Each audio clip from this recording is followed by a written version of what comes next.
নবী করিম সাল্লাল্লাহু আলাইহি ওয়াসাল্লামের মাক্কি জিন্দেগি একটি কঠিন সময়ে এই সূরাটি নাজিল হয়েছে। নবীজির জন্মের পর থেকে 40 বছর পর্যন্ত এই জীবনকাল ছিল একরকম। আবার জিবরিল যখন নবীজির কাছে ওহী নিয়ে এসেছেন, ওহী নিয়ে আসার পর থেকে হিজরতের আগ পর্যন্ত এই 13 বছরের জিন্দেগি ছিল আরেক রকম। হিজরত করে মদিনায় যাওয়ার পরে ওফাতের আগ পর্যন্ত ওই 10 বছর ছিল আরেক রকম।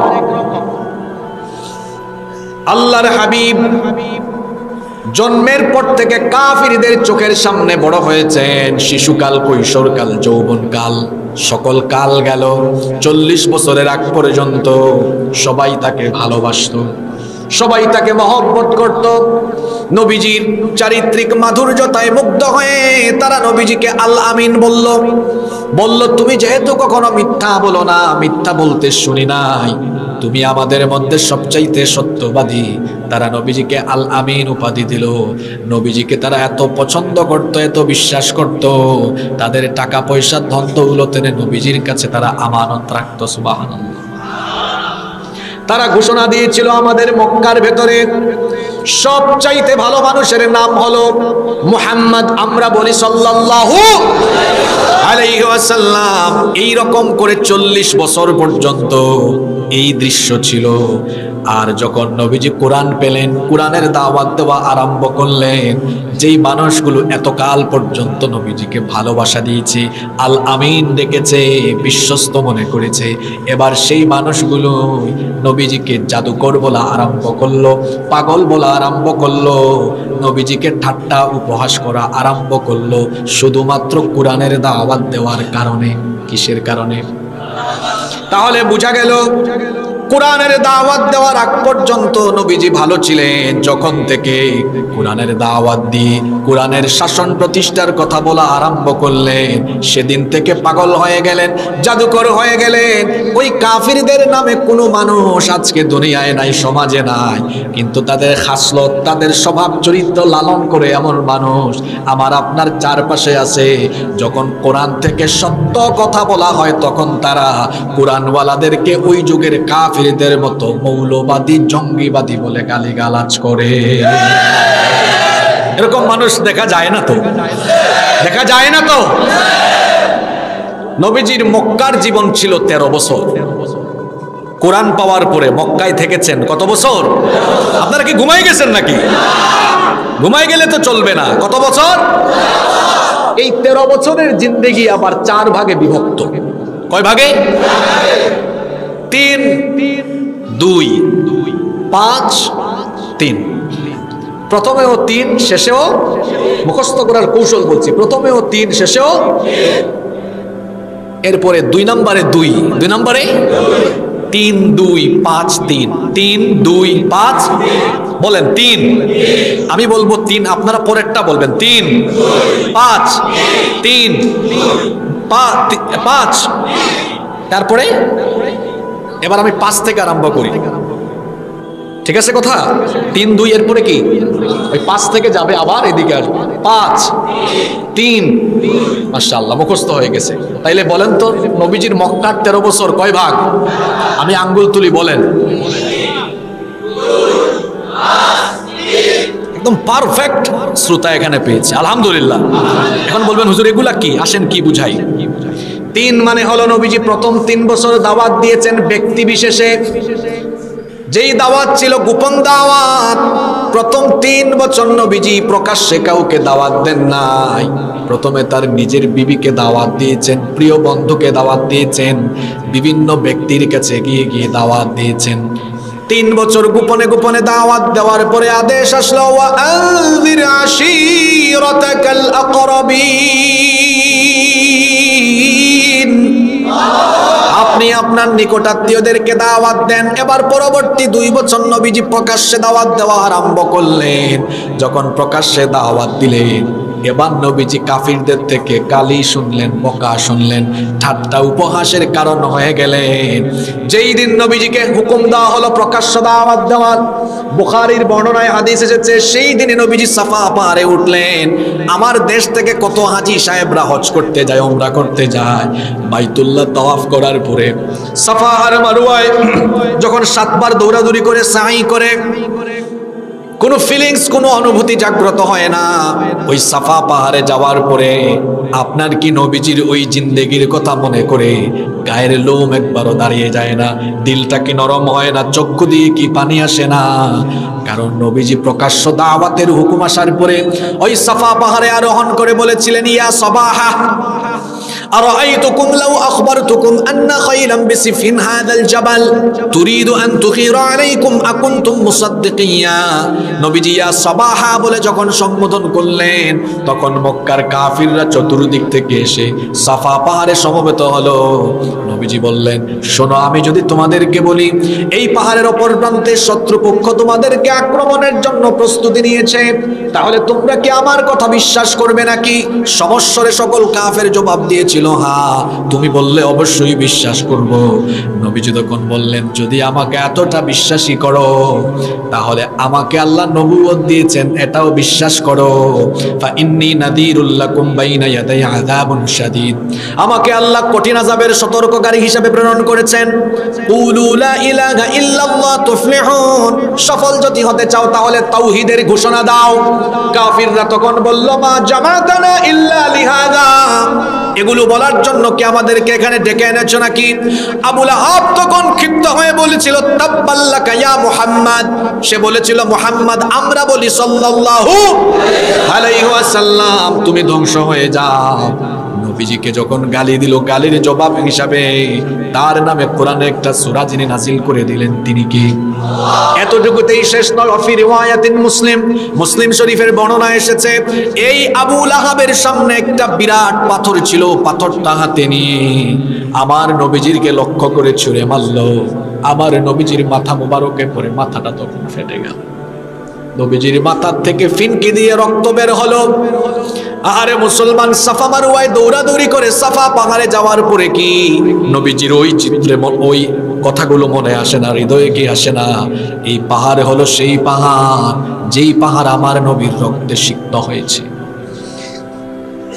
2 বছর এইরকম দাওয়াত দিতে গিয়ে নবীজি ঠাট্টা বিদ্রোহ গালিগালাজের সম্মুখীন হয়েছেন।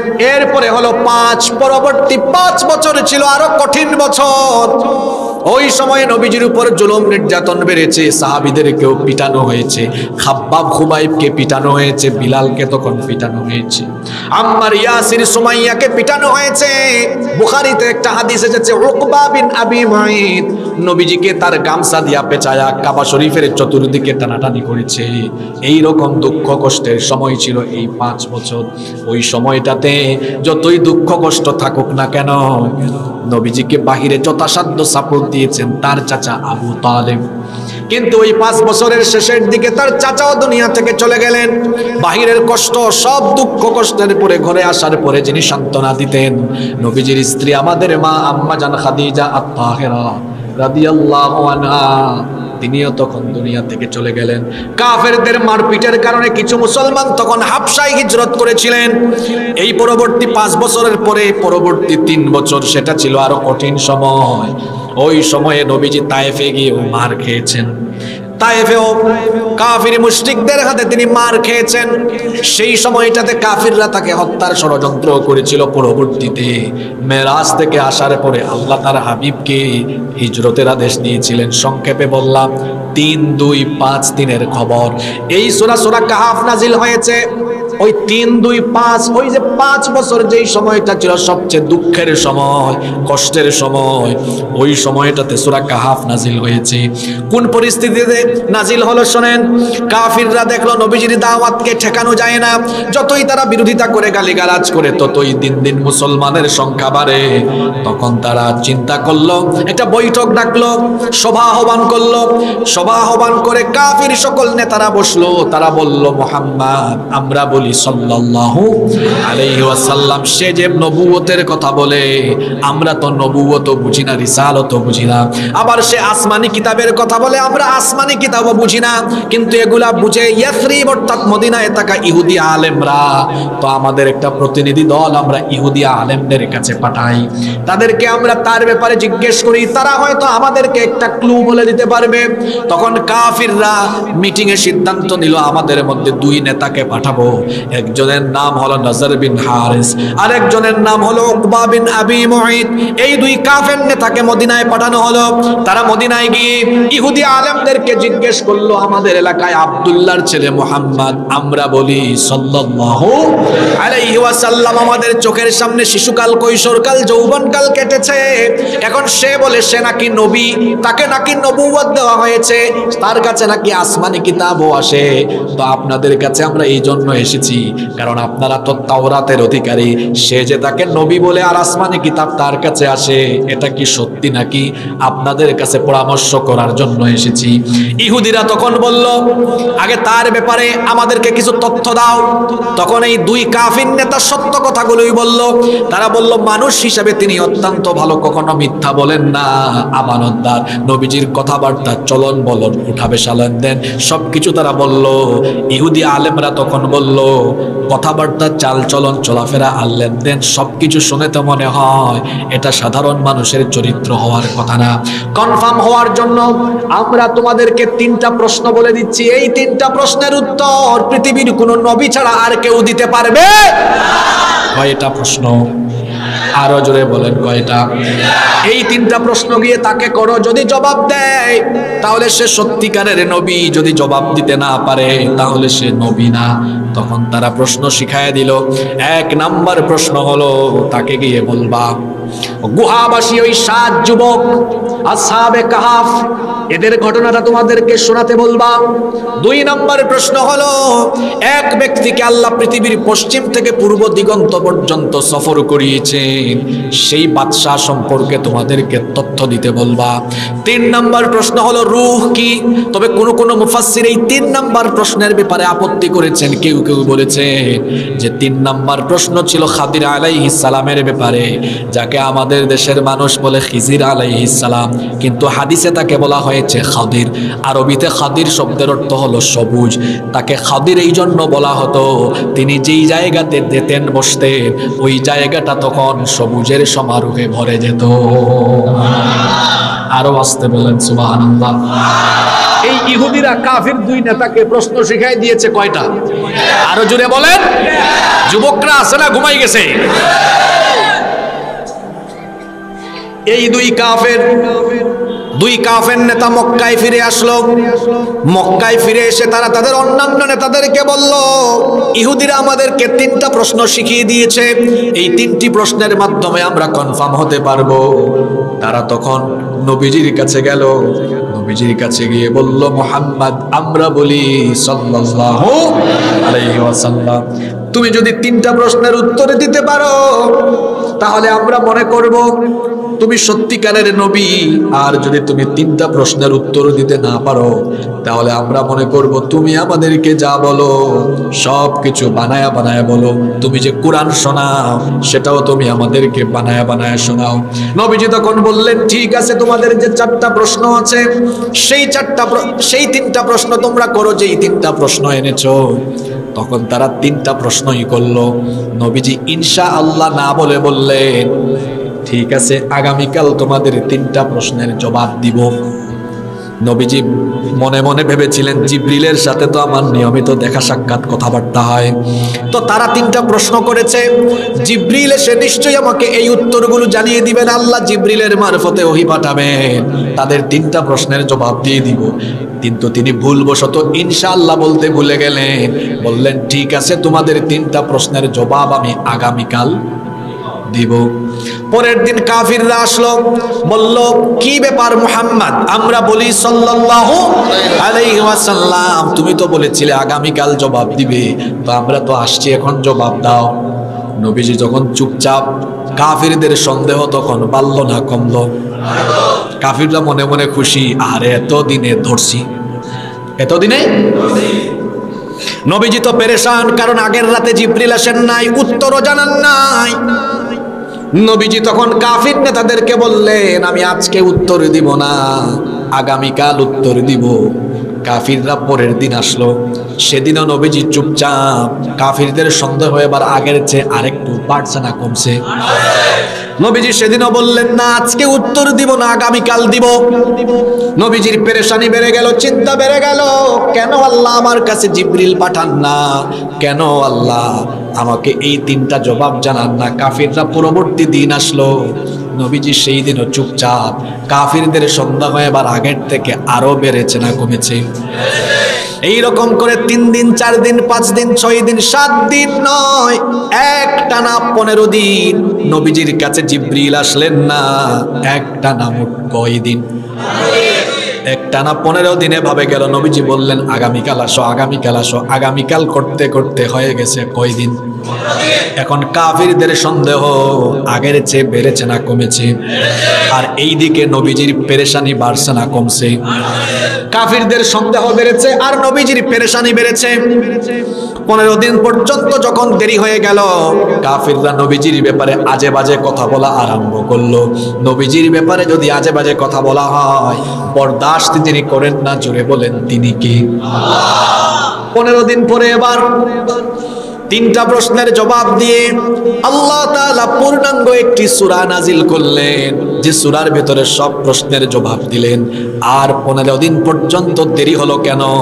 দেরি হওয়ার কারণটাও আল্লাহ জানায় দিলেন। আল্লাহ তাআলা দেরি হওয়ার কারণটা জানালেন, ওয়ালা তাকুলান্না লিশাইইন ইন্নী ফাইলুন যালিকা গাদান ইল্লা আইয়াশা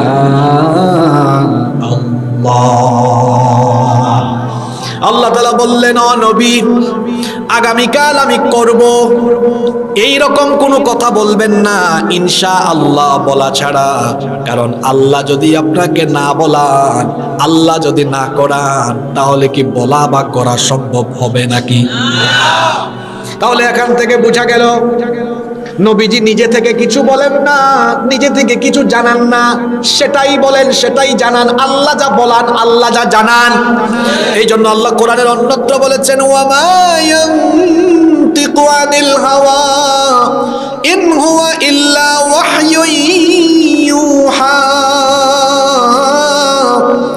আমার নবী তার প্রবৃত্তির অনুসরণ করে কোনো কথা বলেন না, যা বলেন সব হলো ওহী। আর ওহী যার তরফ থেকে আসে তিনি কি? 15 দিন দেরি হলো কেন সেটা আল্লাহ জানালেন। বললেন নবী কোনো কিছু বলবেন করবেন, আগামীতে কোনো কিছু করবেন বা বলবেন, এই জন্য বলতে হবে ইনশাআল্লাহ। এখান থেকে আসেন একটা শিক্ষাব্রত মেনেন। যুবক ছাত্র তরুণ যারা আছেন ভাইরা, আপনাদের জবাব যেন চাচাদের চাইতে বড় হয়। ভবিষ্যতে কোনো কথা বলবো, কোনো কাজ করব ইনশাআল্লাহ। তবে একটা দুঃখজনক ব্যাপার হলো আমাদের দেশে আলহামদুলিল্লাহ আর ইনশাআল্লাহ সঠিক ব্যবহারের চাইতে অপব্যবহার বেশি হয়। এটাও ঠিক না? অপব্যবহার কেমনে হয় বলবো? আগামী মাসে আমার একটা সিনেমা মুক্তি পাচ্ছে ইনশাআল্লাহ। সঠিক ব্যবহার না অপব্যবহার? গত মাসে আমার 3টা গান রিলিজ হয়েছে আলহামদুলিল্লাহ। আলহামদুলিল্লাহ সঠিক ব্যবহার না অপব্যবহার? দোস্ত আশিস, আগামীকাল নাচের কনসার্টে, গানের কনসার্টে যাব ইনশাআল্লাহ। দোস্ত আজকে তো 31st নাইট, রাত 12টার সময় খেলা হবে ইনশাআল্লাহ। সঠিক ব্যবহার না অপব্যবহার? এরকম অপব্যবহার করা যাবে? জোরে বলেন, করা যাবে? যুবক ভাইদেরকে, ছাত্র ভাইদেরকে বলছি, ভাই আমাদের কথাবার্তা, চাল চলনে, লেনদেনে, উঠা বসায় সবকিছুতে যেন ইসলামী তরবিয়ত, ইসলামী সংস্কৃতি ফুটে উঠে। আমি কালকে কিছু করব, আগামীকাল কিছু বলবো বা করব, আল্লাহ তৌফিক না দিলে হবে? এই জন্য বলবো ইনশাআল্লাহ। আবার আমাদের দেশে অনেকে আছে, জিজ্ঞেস করি ভাই কেমন আছেন, কয় ইনশাআল্লাহ ভালো আছি। আপনারা শুনছেন কিনা? সফরের কারণে এই অভিজ্ঞতা হয়েছে। বিভিন্ন জায়গায় দেখেছি, অনেক মানুষকে জিজ্ঞেস করেছি কেমন আছেন, ইনশাআল্লাহ ভালো আছে। এটা কি ইনশাআল্লাহ হবে না আলহামদুলিল্লাহ হবে? অনেককে জিজ্ঞেস করি ভাই কেমন আছেন, আছি তো, অথবা বলে হ্যাঁ ভালো আছি। না, আপনি ভালো আছেন না, আপনাকে ভালো রেখেছেন তিনি কে? এজন্য প্রশংসা হবে কার? কোরআনের শুরুতে আল্লাহ প্রশংসা দিয়ে শুরু করেছেন। প্রথম কারণ তিনি ভুল ত্রুটির ঊর্ধ্বে, এই জন্য শুরুতেই তার প্রশংসা করেছেন। আর দ্বিতীয় আরেকটা শিক্ষা আল্লাহ শিখিয়েছেন, সকল কাজ তার নামে হবে আর সবকিছুর জন্য প্রশংসাও কার হবে? দুনিয়াতে যত নেয়ামত আছে সব নেয়ামতের শ্রেষ্ঠ নেয়ামত কোরআন। এই কোরআন পেয়ে আল্লাহ বলেছেন সর্বপ্রথম আগে আলহামদুলিল্লাহ, আগে আল্লাহর প্রশংসা করো। দিয়েছেন কে? কেমন আছেন? উত্তর কি হবে? কক্সবাজারে গিয়েছে, সুন্দরবনে গিয়েছে, গিয়ে তারপরে বলে ওয়াও। এটা কি ওয়াও হবে না সুবহানাল্লাহ হবে?